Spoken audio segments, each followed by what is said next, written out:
శ్రీమహాగణాధిపతయే నమః. ఓం గురుభ్యో నమః. ఓం శ్రీమాత్రే నమః. మనం ఈరోజు చెప్పుకోబోయే టాపిక్ ఏదైతే ఉందో అది శ్రావణ మాసంలో శ్రావణ శుక్రవారాలు చేస్తుంటారు.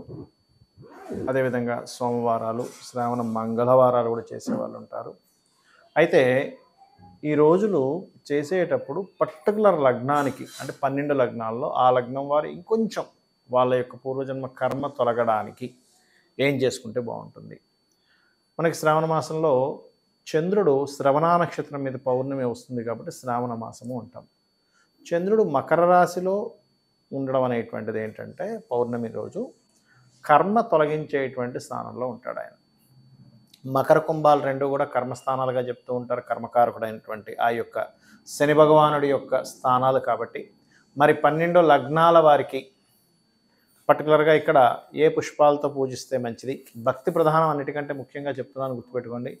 ఏ ప్రసాదాన్ని భగవంతుడికి నివేదిస్తే మంచిది, ఏ గ్రహ ఆరాధన ఎక్కువగా చేస్తూ ఉండాలి, ఏ దానం ఇవ్వాలి. అదేవిధంగా మాకు లగ్నము రాశి నక్షత్రం ఏమీ తెలియదు అనుకునేటువంటి వారు మీ పూర్వజన్మ కర్మ దేంతో కనెక్ట్ అయి ఉంది అని మీకు మీరే గుర్తించుకోవడం ఎలాగా, దాని ద్వారా మీరు పరిహారం చేసుకోవడం ఎలాగా అనేటువంటి విషయాలు నేను మీకు చెప్తాను. తులాలగ్నము, తులారాశి, తులవారికి కనుక చూసుకున్నట్లయితే మీ యొక్క పూర్వజన్మ కర్మ తొలగాలి అంటే ఈ యొక్క మాసంలో మీరు చేయవలసినటువంటిది ముఖ్యంగా రవి గురు గ్రహాల దగ్గర దీపారాధన చేయండి.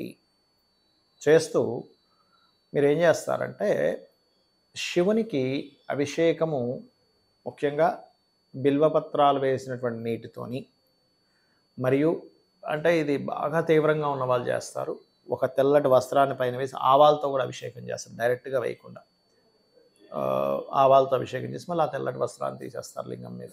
ఇంట్లో ఒక చిన్న లింగం ఉంది, దాని మీద తెల్లటి వస్త్రం వేసి కూడా చేయాలనుకుంటే. అదేంటంటే పర్టికులర్గా బాగా శత్రుబాధలు ఉన్నాయండి, గవర్నమెంట్ నుంచి చాలా ఇబ్బందులు ఉన్నాయి.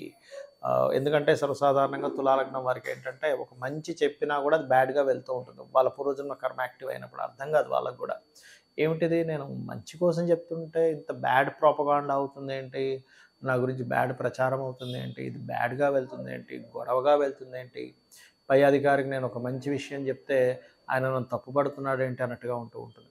సో ఈ సమయంలో ఏం చేయాలంటే మీరు శ్రావణ మాసంలో రవి గురు గ్రహాల దగ్గర దీపారాధన చేయండి. రవి గురు గ్రహాల దగ్గర దీపారాధన చేస్తూ ముఖ్యంగా బెల్లముతో తయారు చేసినటువంటి తీపి పదార్థాన్ని స్వామివారి దగ్గర నైవేద్యం పెడుతూ బిల్వపత్రం వేసినటువంటి బిల్వపత్రాలతోని లేదా బిల్వపత్రం వాటర్లో వేసినటువంటి దాంతో మీరు అభిషేకం చేయడము. అదేవిధంగా గోవులకి క్యారెట్స్ గోధుమ రవ్వ తినిపించడము కనుక చేసినట్లయితే మీ పూర్వజన్మ కర్మ తొలగుతుంది. అదేవిధంగా రవిగురు గ్రహాల దగ్గర వీలైనంత మటుకు మీరు నెయ్యితో దీపం పెట్టడానికి ట్రై చేయండి, నూనెతో కాకుండా. బికాజ్ ఈ గ్రహాలకి నెయ్యితో పెట్టడం మంచి ఫలితం ఇస్తుంది. అందులో ముఖ్యంగా ఆవు నెయ్యి ఉన్నంత మటుకు స్వచ్ఛమైనటువంటిదే వాడడానికి ట్రై చేయండి. మనం చేసేటువంటి పదార్థం మీద కూడా దాని రిజల్ట్ అనేటువంటిది ఉంటుంది. చాలామందికి వాళ్ళ లగ్నం కానీ రాశి కానీ నక్షత్రం కానీ తెలియదు. అప్పుడు ఎలాగా మొట్టమొదటిగా మనం అర్థం చేసుకోవాల్సింది ఏంటంటే పూర్వజన్మ కర్మ మనల్ని రూల్ చేస్తూ ఉంటుంది. అది మీరు చేసే మంచి కర్మ కానివ్వండి, తెలుసో తెలియకో చేసేటువంటి ఒక బ్యాడ్ కర్మ కానివ్వండి, అందరికీ భూమి మీద పుట్టిన ప్రతి ప్రాణికి ఉంటుంది. మీకు నాకు అందరికీ ఉంటుందండి, వీళ్ళేమో ఎక్సెప్షన్ కాదు దానికి.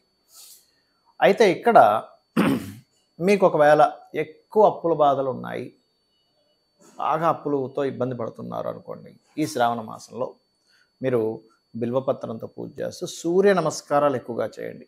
ఎంత సూర్యుడు ఆరాధన చేస్తే దాంతోపాటు ఓం అపర్ణాయై నమః అనే మంత్రం కనుక చేసుకుంటే అప్పులు క్లియర్ అయిపోతాయి. అలా కాదండి నాకు ఆల్మోస్ట్ మిస్గైడింగ్ అవుతుంది, నేను ప్రతిసారి మిస్గైడింగ్ వల్లే ఇబ్బంది పడుతున్నాను అంటారు, వాళ్ళకో పూర్వజన్మ కర్మ ఉంటుంది.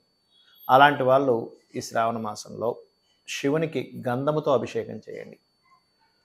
అప్పుడు ఈ శ్రావణ మాసంలో చేసే ఈ కర్మ వల్ల మీకు పూర్వజన్మ కర్మ తొలగిపోతుంది.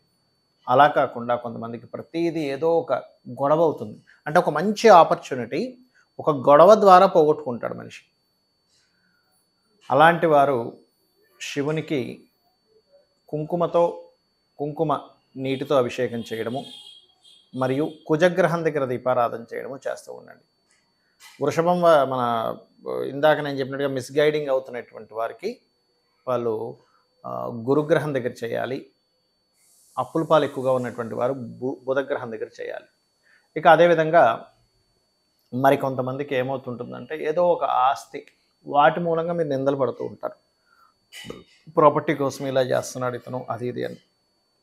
మరి అటువంటి వాళ్ళు ఏం చేయాలి అంటే వారు చెరుకు రసంతో శివునికి అభిషేకం చేయడం,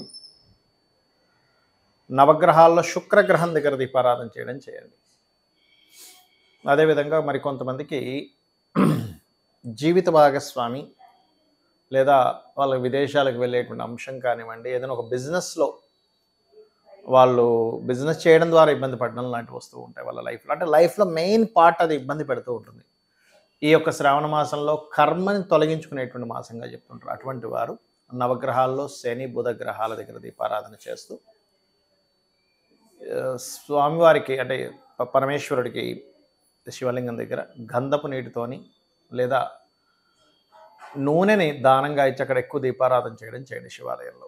మరికొంతమందికి ఎలా ఉంటుందంటే వాళ్ళ చాట్లో అంటే వాళ్ళ తెలియదు, మీ డేట్ ఆఫ్ బర్త్ తెలియనప్పుడు వాళ్ళకి చెప్తున్నాను కాబట్టి, ఏదో అంటే ఒక ఫుడ్ రిలేటెడ్ ఇండస్ట్రీకి వెళ్ళడం వల్ల లేకపోతే ఒక ట్రాన్స్పోర్టింగ్ చేయడం వల్ల లేనట్లయితే ఒక్కోసారి మానసికమైన స్ట్రెస్లు ఎక్కువగా ఉంటూ ఉంటారు. అలాంటి వారు పాలతో లేదా పెరుగుతో పంచామృతాలతో అభిషేకం చేయండి. దాంతోపాటు మీరు వస్త్రం ఏదైనా స్వామివారికి సమర్పించండి, శివునికి లేదా అమ్మవారికి. తెల్లటి మంచి చక్కటి చీర లాంటిది. మరికొంతమందికి మీరు అంటే ఒక మాట మంచి కోసం చెప్తున్నా బ్యాడ్ నేమ్ వస్తూ ఉంటుంది, నిందలు అనుభవిస్తుంటారు. అయ్యో నేను మంచిగా చెప్తే ఇలా అయింది ఏంటండి, అధికారులతో ఒత్తిడి ఉంటుంది. అటువంటి వారు నవగ్రహాల్లో గురు రవి గ్రహాల దగ్గర దీపారాధన చేస్తూ మీరు శివునికి పర్టికులర్గా బిల్వపత్రంతో అభిషేకం కనుక చేసినట్లయితే లేదా బిల్వపత్రాన్ని నీటిలో వేసి అభిషేకం చేసినట్లయితే ఆ దోషం పోతుంది. ఇంకొంతమందికి ఎట్లా ఉంటుందంటే షేర్ మార్కెటింగ్ రిలేటెడ్లోనే వాళ్ళ లైఫ్ మొత్తం, అంటే ఇవన్నీ నేను చెప్తుంది ఏంటంటే మొత్తం లైఫ్ ఈ అంశం వల్ల మీకు తిరిగింది అంటే ఈ రెమెడీ చేసుకుంటే క్లియర్ అవుతుంది. షేర్ మార్కెట్ ద్వారా వీళ్ళ లైఫ్ తలకిందులు అయిపోతుంది. అలాంటి వారు కూడా బిల్వపత్రంతో దీపారాధన చేయడము, శని బుధ గ్రహాల దగ్గర దీపారాధన చేయడము, శనివారం బుధవారం చేయడం, నువ్వుల నూనెతో చేయొచ్చు. మరికొంతమందికి స్త్రీ మూలకంగా అవుతుంది. అంటే ఏమిటి, వివాహం చేసుకున్నారు, వచ్చినటువంటి భార్య కావచ్చు, భర్త కావచ్చు, లేదా ఆ అమ్మాయికి ఆడపడుచు వల్ల కావచ్చు, వివాహం తర్వాత నిందలు గొడవలు ఘర్షణలు జరుగుతూ ఉంటాయి. లేదా ఒక్కొక్కసారి ఏమవుతుందంటే స్త్రీ మూలంగా శత్రుత్వాలు ఏర్పడతాయి. అలాంటి వారు మీరు చేయవలసిన శుక్రగ్రహం దగ్గర దీపారాధన చేస్తూ స్వామివారికి ఎర్రటి పుష్పాలతోని తీపి పదార్థాలతో అభిషేకం చేయండి, ఖచ్చితంగా క్లియర్ అవుతుంది. ఇక మకరం వారు బిల్వపత్రాలతోని మరియు తీపి పదార్థంతో అంటే చక్కెర మిశ్రితో అభిషేకం చేయడము, మరియు అదేవిధంగా ఈ కుంభం వారు ప్రత్యేకంగా పాలు పెరుగు చక్కెర కలిపిన పదార్థాలతో అభిషేకం. అంటే కుంభం వారు ఇన్ సెన్స్ మీకు కుంభ లగ్నం అని తెలియదు అనుకోండి, ఉదాహరణకి ఎక్కువ మదర్తో ఎక్కువ ఇబ్బంది పడుతున్నారు, తల్లిగారితో సంబంధించినవి అంటే మాతృ సంబంధించినటువంటి విషయంలో ఎక్కువ ఇబ్బంది పడుతున్నారు అనుకోండి, అప్పుడు మీరు ఏం చేయాలి అంటే తల్లితో ఇబ్బంది పడడము, మానసికంగా ఎక్కువ స్ట్రెస్ అవుతున్నారు అనుకునేటువంటి వారు పాలతో అభిషేకం చేయండి శ్రావణ మాసంలో.